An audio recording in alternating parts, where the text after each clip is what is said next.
भगवान की लीलाओं को बहुत ही भाव से और कौतूहल से देख रहे हैं, बड़ी निष्ठा से देख रहे हैं,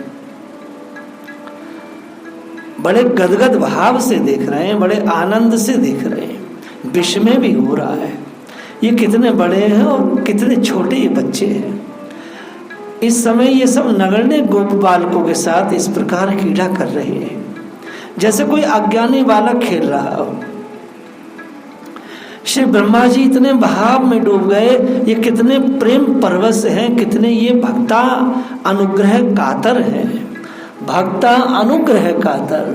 आहा, क्या सुंदर शब्द है, कितना इनका परम प्रेम में स्वभाव है। ये जो कभी कल्पना में भी नहीं आती है कि भगवान सर्वेश्वर होते हुए भी ऐसे प्रेमा आधीनता स्वीकार कर लेते हैं।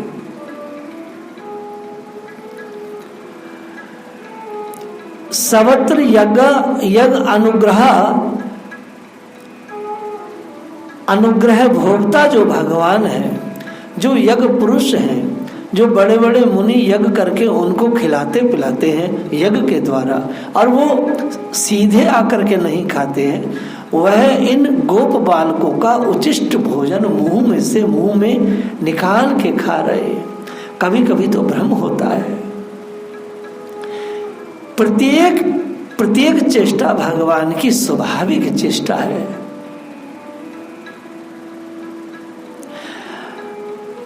ऐसा लगेगा कि भगवान ने मुंह से मुंह लगा करके प्रसादी एक दूसरे को खिलाई, परंतु और अनाचार लगेगा। पर भगवान के सर्वेश्वर तत्व को यदि हम महसूस करेंगे, उस तत्व से श्री कृष्ण को देखेंगे, तो प्रत्येक प्राणी के अंदर कौन है, प्रत्येक जीव के अंदर आत्म रूप से कौन है, प्रत्येक की प्रत्येक चेष्टा भगवान की स्वाभाविक चेष्टा है। हम सबकी चेष्टाएं भगवान की ही चेष्टा है। अहम आत्मा गुडाकेशे भूतात्म स्थित। भगवान गीता जी का जो सिद्धांत है कितना पक्का है।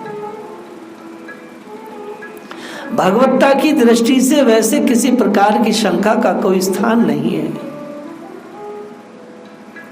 आचार्य सुखदेव भगवान श्री कृष्ण की मधुर बाल लीला का वर्णन करते करते परमानंद में आधीन हो गए। भगवान की रस में लीला ही ऐसी है।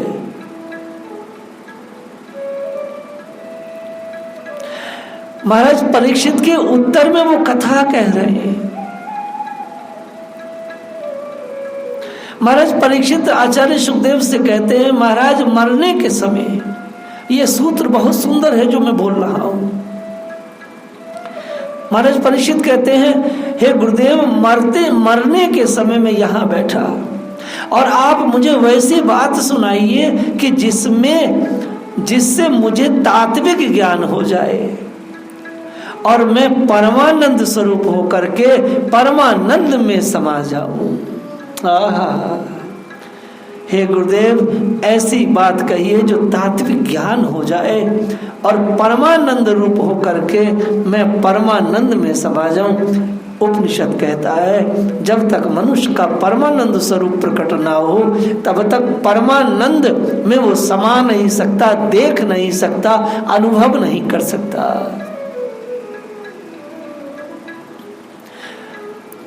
इतनी बात सुनते ही सुखदेव जी को आवेश आ गया। सारी लीलाएं उनके हृदय में मूर्तिमान होकर के प्रस्तुत हो गई, गदगद हो गए। कहते हैं, हे भारत, अब तुम गोप बालकों के हाथ से कौतुक खेल मेरे द्वारा सुनो। वह सब मेरी आंखों के सामने आ गए हैं। देखो भैया परीक्षित, भोजन चल रहा है, विनोद हो रहा है, सबके सब गोप शिशु आनंद प्रमत्त हैं, ये अपनी सुध बुध खोए हैं। किसी गोप बालक को कोई सुध बुध नहीं है। इनको ये ख्याल नहीं रहा कि बछड़े समीप में चल रहे थे, वो सारे बछड़े कहाँ गए। इन गोप बच्चों को यह भी नहीं पता महसूस हुआ कि बछड़ों के सामने ही हमने बछड़ों को अपने सामने छोड़ा था, सामने वो चल रहे थे, वो सब कहाँ गए। उन सबकी दृष्टि तो भगवान श्याम सुंदर के प्रति और आनंद के प्रति थी। महाराज परीक्षित को कथा कह रहे हैं। अब भगवान की लीला शक्ति की प्रेरणा से एक बालक ने जब उधर देखा, अरे भैया कन्हैया वो सारे बछड़े कहाँ गए। अब तो सबके मन में डर बैठ गया, सबके सब उधर देखने लगे, एक भी बच्चा दिखाई न दिया। वस्त चरत बन माही तृण लोभित चली धूरी गे, सकन लखे जब नहीं भये ते अति चकित भये। श्री आनंद वृंदावन चप्पू में भी कहा गया, कृष्ण सखे सखेता स्महा नोको अपि दृश्यते वत्सः।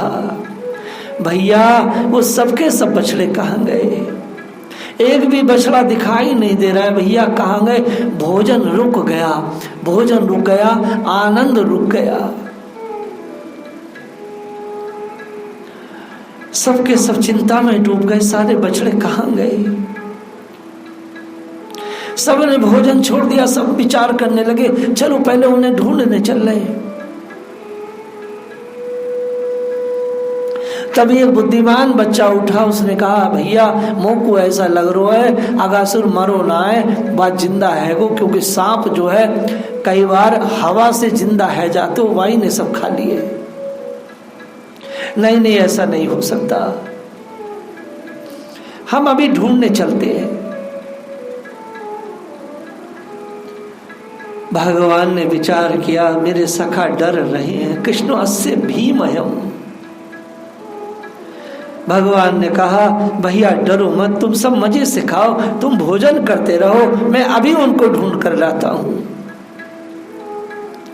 भैया तुम सुख से बैठो, मैं लाता हूं सब बछड़ों को। नीलमणि यह कहकर इन सबको छोड़ करके चल दिए।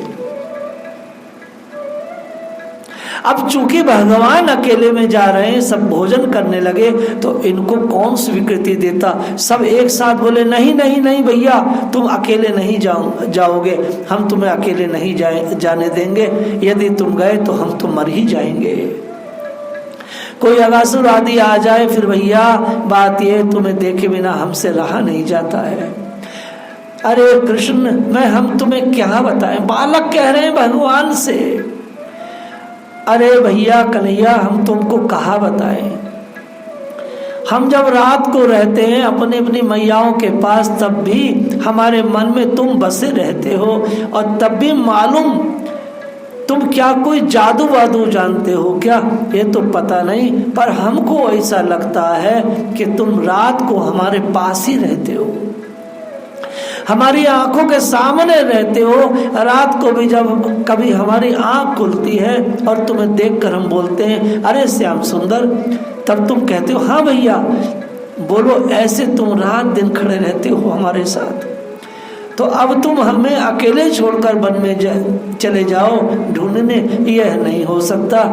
हे कृष्ण हे सखा, ऐसे नहीं हो सकता। सभी के सभी गोप एक स्वर से बोले नहीं होगा, तुम्हें हम ऐसे नहीं जाने देंगे। इन गोप सखाओं का जीवन सिर्फ और सिर्फ कृष्ण है। विचित्र भाव है। श्री दामा ने तो पीताम्बर का छोर पकड़ लिया, बोला नहीं जाने देंगे। सुबल ने तो दोनों कंधों पर हाथ रखकर बोले रुके रहो, तुम्हें हिलने नहीं देंगे।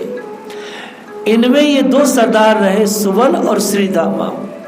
इन्होंने सबका प्रतिनिधित्व किया और भगवान ने देखा क्या करे, ये बाल माधुर्य है, इनके भोजन में विघ्न पड़ेगा, इनके सुख में सुखी है, इनके सुख से सुखी हैं ठाकुर जी। और ये बात मैंने कई बार कही है, कम से कम मैं आज 55 दिन से बाल कृष्ण की लीलाएं गा रहा हूं। ये कई बार मैंने कहा है कि प्रेम का जो स्वरूप है तो है क्या, प्रेम का स्वरूप क्या है। प्रेमा इस पद का सुख ही अपना सुख बन जाए, यह है प्रेम का स्वरूप। काम और प्रेम में यह अंतर है। काम चाहता है सब सुख और प्रेम चाहता है प्रेमा स्वद का सुख। जो प्रेमा ईश्वर का सुख है वही मेरा स्वरूप है, वही मेरे प्रेम का स्वरूप है।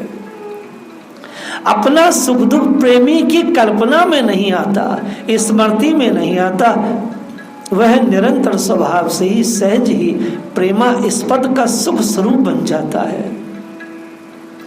भगवान से जो प्रेम करते हैं उनमें ये बिल्कुल विचित्र बात है।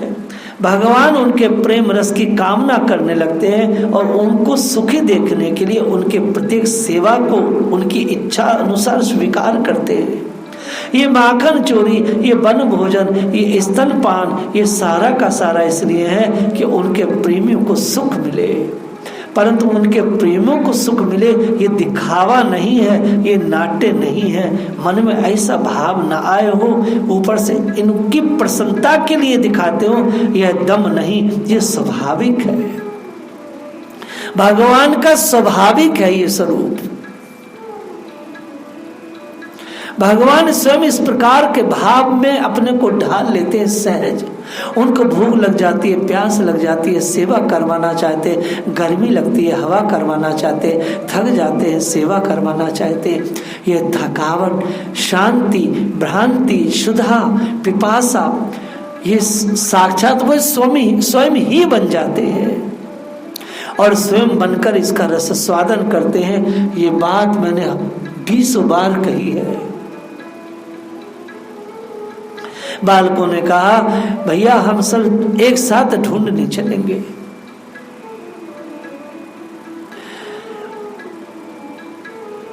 भगवान बोले क्या तो क्या करें।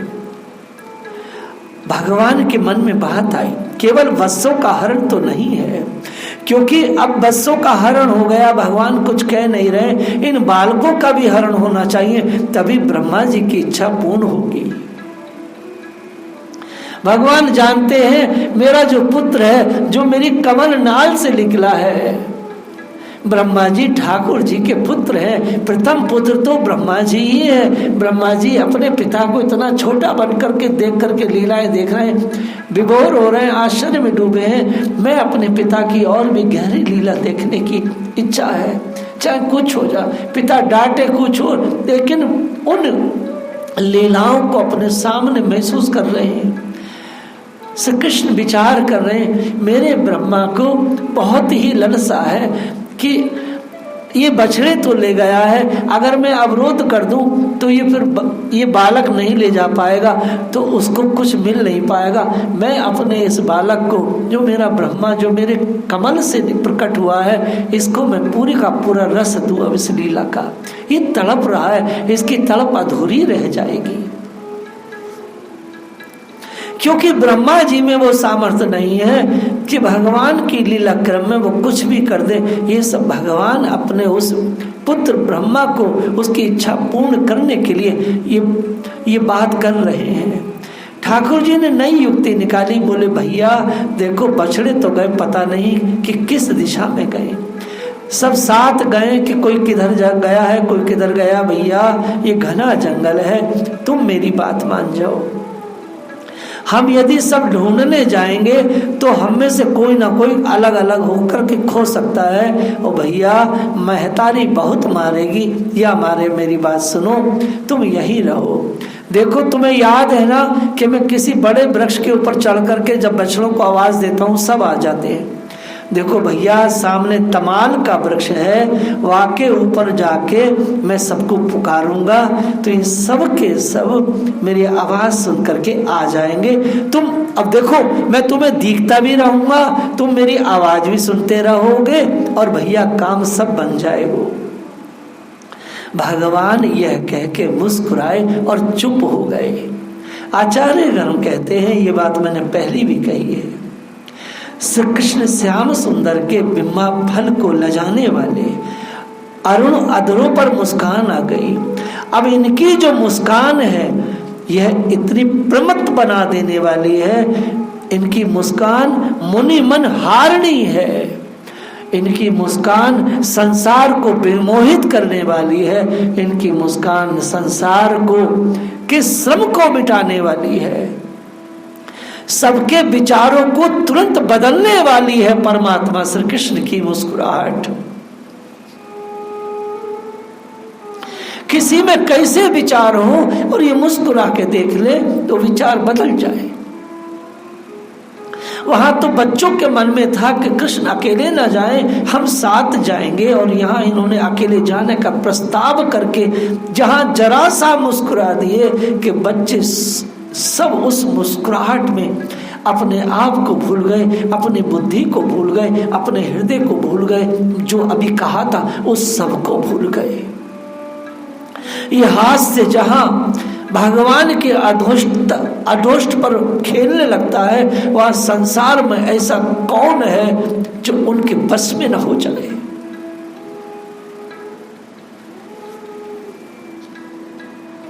संसार खेलने लगता है उनकी मुस्कुराहट की किलकी पर। एक बच्चा तो इस मुस्कान संपत्ति का स्वामी है। आहा, ये कौन बच्चा है? ये अखिल ब्रह्मांड का नायक है। ये ब्रज का छोटा सा बालक इस मुस्कान संपत्ति का स्वामी है। इन्हीं के लिए भगवान मुस्कुराते हैं। भगवान की मुस्कुराहट सिर्फ अपने प्रेमियों के लिए है। भगवान की मुस्कुराहट सिर्फ माँ यशोदा नंद बाबा के लिए है, समस्त ब्रजवासियों के लिए है। परमात्मा की मुस्कुराहट संतों के लिए है।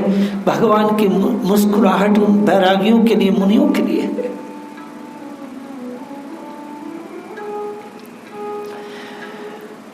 भगवान की मुस्कुराहट ऐसी मोहित करती है कि उसमें सारा संसार बह जाता है। भगवान की अचिंत्य लीला महाशक्ति है, उसकी योजना का ही एक अंश है उनकी मुस्कुराहट। ये योग माया के आंचल की एक चमक है। योग माया के आंचल की चमक है उनके होठ पर थिरकती हुई मुस्कुराहट। नील सुंदर नीलमणि के होठों पर आकर मानो एक आवरण पर्दा डाल देती है। श्री कृष्ण सखाओं को मानो ढक देती है, क्योंकि जहाँ गोवस्त गए हैं वहाँ इनको भी अभी जाना है। अगर ये आवर्त ना हो तो ब्रह्मा की सामर्थ्य नहीं है इनको हर ले जा सके। यह स्वेच्छा से भगवान को छोड़ दे, ये अकेले जाएं होता नहीं, इसलिए इन पर भगवान ने लीला शक्ति, माया शक्ति ने आवरण डाल दिया। ये स्वजन मन मोहिनी माया होती है, सब जन मन मोहिनी माया। भगवान की जो अविद्या माया है, जो अज्ञान का प्रसार करके जगत को तम से ढक देती है, और माया है, माया के जो ऊंचे स्तर हैं जिनका लीला में विकास होता है वह माया होती है सब जन मोहिनी माया। एक माया वो है कि संसार को, सब पूरी दुनिया को अज्ञान के प्रसार में, अज्ञान की चादर में ऐसे लपेट देती है कि व्यक्ति अपने स्वरूप को भूल जाता है, पहचान नहीं पाता। लेकिन एक और माया है सब जन मोहिनी माया। यह तो माया बड़ी सुंदर है। ये तो निज भगवान की माया है।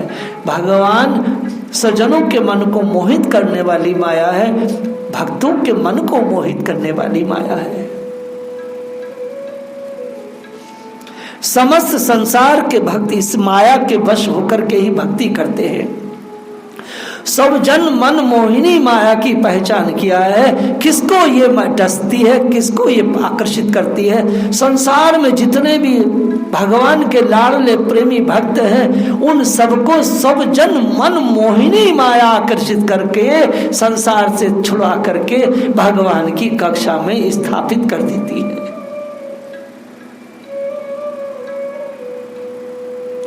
हम जितने भी लोग हैं, जिनने अपने घर छोड़े, जिनने भगवान को अपनाया, वो सब कैसे अपनाते हैं? यह सब जन मन मोहिनी माया का ही आकर्षण है। और भगवान अपने उस सब जन मन मोहिनी माया को संकेत देते, जाओ ये थक रहा है, इसे उठा लाओ, अब ये यहाँ रहे, अब ये भजन में लगे, अब ये आनंद में रहे। ये सब जन मन मोहिनी माया बड़ी सुंदर है। ये बड़े भाग्यशाली लोगों को अपनी ओर आकर्षित करती है। ये उसको आकर्षित करती है जिसको श्री कृष्ण संकेत करते हैं। हम सबके सब जो यहाँ हैं, इस ब्रजमंडल में जो लोग महात्मा हैं, जो यहाँ भगवान के लिए लगे हैं, उन सबको सब जन मोहिनी माया ने अपनी ओर आकर्षित कर रखा है। और एक और खास बात है, एक बार स्वजन मन मोहिनी माया के आकर्षण में कक्षा में कोई साधक आ जाए तो फिर वहां माया की ज्यादा चलती नहीं।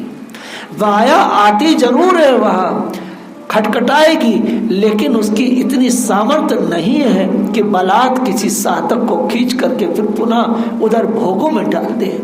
ये है, इतनी शक्ति है इसमें। और ये भगवान की मुस्कुराहट से जन्म लेती है। भगवान के लब पर जब मुस्कुराहट आती है तब सब जन मोहिनी माया प्रकट होती है। जय श्री राधे।